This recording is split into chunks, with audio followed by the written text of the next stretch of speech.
Hey everyone, I'm StickManHere, and I've played quite a lot of games on my main channel called StickManHere. Anyways, I have several opinions on all of the games I've played, and in this series, I'm going to review all of the games I've played in chronological order, starting from June 2022 to, well, now. Before we get into it though, this is a fairly new channel, so go ahead and subscribe. And also subscribe to StickManHere, where you can watch me play all of these games.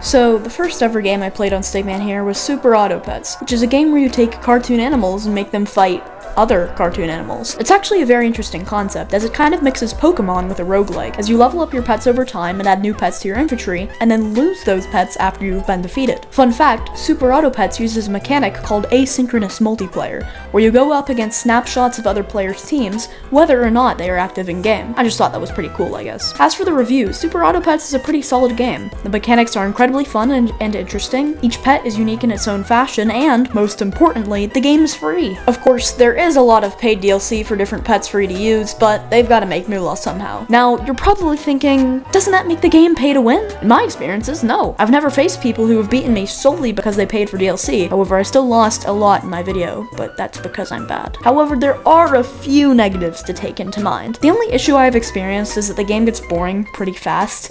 I know, it's a free game, and most free games get boring fairly fast. It's just that, in my experiences, even when you get better and more advanced pets, the game still feels slightly bland to me. However, the pros outweigh the cons, and I'll give Super Auto Pets a solid 7.5 out of 10.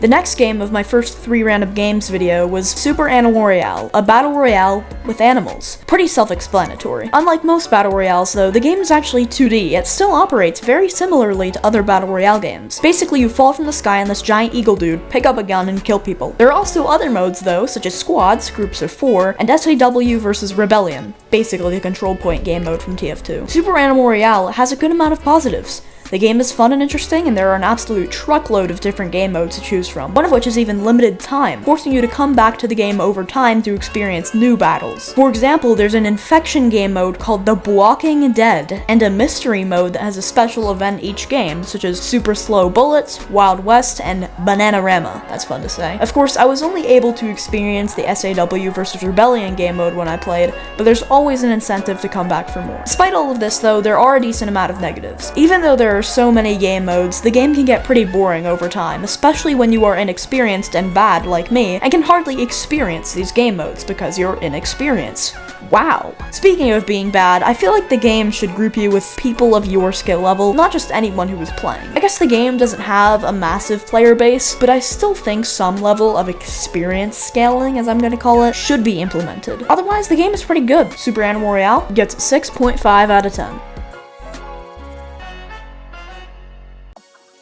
The final game of my first 3 random games video, Leaf Blower Revolution, is a 2D pixelated idle game that takes place in a dude's backyard, where he needs to blow away an eternal onslaught of leaves, for some reason. Anyways, every leaf blown is money, and you can use money to upgrade your leaf blower or the trees that produce the leaves, giving you more leaves to blow. In real life, this would be the bane of anyone's existence. Now for my review. I'll be honest, there's not a whole lot to say about Leaf Blower Revolution's positives. Of course, I'm not a huge idle game fan to begin with, so that probably affects my rating of this game a lot, but I still have enjoyed a fair amount of idle games, such as Adventure Capitalist and Fallout Shelter. Anyways, the game actually plays pretty nicely, and it's a fun premise. I will also say that the soundtrack is actually surprisingly good.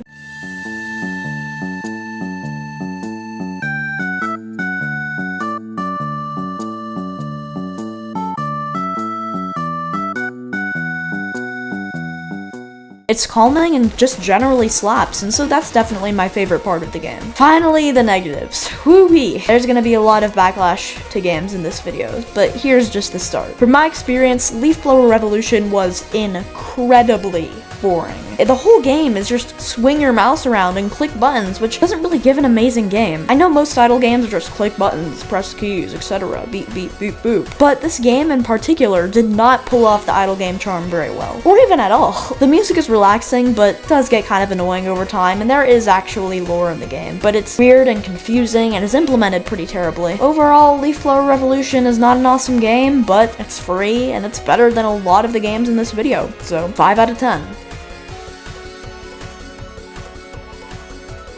Now, viewers of StickManHere either know too much or absolutely nothing about Shift Happens. Basically, when I first started StickManHere, I uploaded a silly little standalone video with Jack on a game called Shift Happens. However, I adored the game so much that it led to 2 other videos following in the footsteps of our misadventures. I even made trailers for both of these new Shift Happens videos. Trailers! Anyways, the premise of Shift Happens is that it is a 2D puzzle platformer game that forces you to cooperate with a friend in progressing through a massive lab. Why? I am actually not sure. But there is a lot happening in this lab, and some pretty tricky puzzles as well. So Shift Happens is actually a surprisingly good game, so I have a lot to say about the positives. Firstly, it's extremely cheap. You'd expect a game like this to be about $10, maybe even $15, but it's actually only $1.59. It also provides a lot of content, as it has 4 main worlds plus some bonus levels, so it is definitely worth the price and even more. The gameplay is also incredibly fun and interesting. I mean, just think of Portal 2 as a 2D co-op game, and you basically get Shift Happens. Now, I know that's a big thing for me to say, considering Portal 2 is one of the greatest games of all time.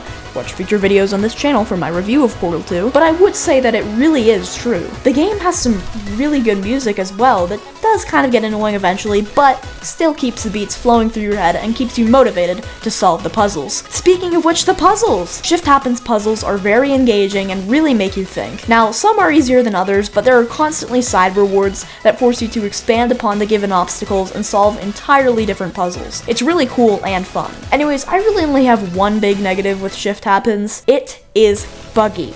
The game is incredibly buggy, and Jack and I experienced multiple glitches and bugs throughout our run, most of which caused us to restart the entire level when we would be at the end of the level. If the developers just fixed the wide array of bugs that the game has, then it would be a lot better. It's still amazing, trust me, but it would be a lot better. Shift Happens gets itself a 9 out of 10.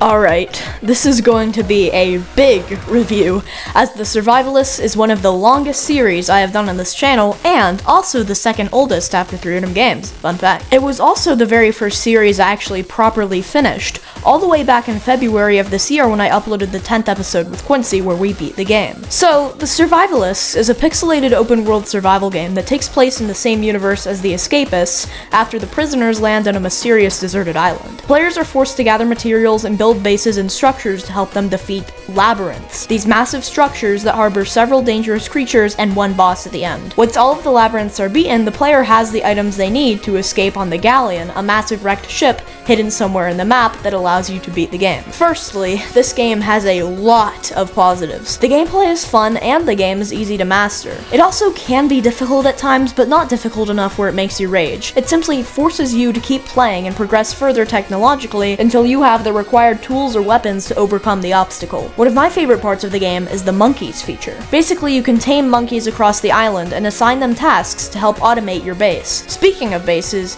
there are so many things to do with your base in this game, and a ton of stuff to do just in general. I mean, Quincy and I didn't even do everything there is to do. We were actually planning on streaming even more of the game on my Twitch, but that never really happened. Might still though. Go check out my Twitch, just in case. The Survivalists, being a survival game, also gets bonus points for being a survival game. Listen, I love my survival games, alright? Anyways, the negatives. There really aren't any. Of course, the whole labyrinth deal gets kind of repetitive when you do it over and over again, and there are also dungeons spread across the map, but they are literally just worse and more uninteresting labyrinths that give you terrible loot. And most of the bosses also are not great. The designs kind of suck. Still, I think The Survivalists is an awesome game, and I highly recommend it to anyone who has $25, or even just try the free demo if you don't have the money, or just get it while it's on sale. It's actually $6 as of writing the script. I'll give The Survivalists a 9.5 out of 10. Alright, well, that'll be it for the first episode of reviewing every game I've played on StickManHere. Obviously, I don't want to offend any developers in this video,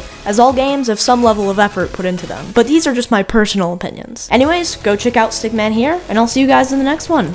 Bye-bye.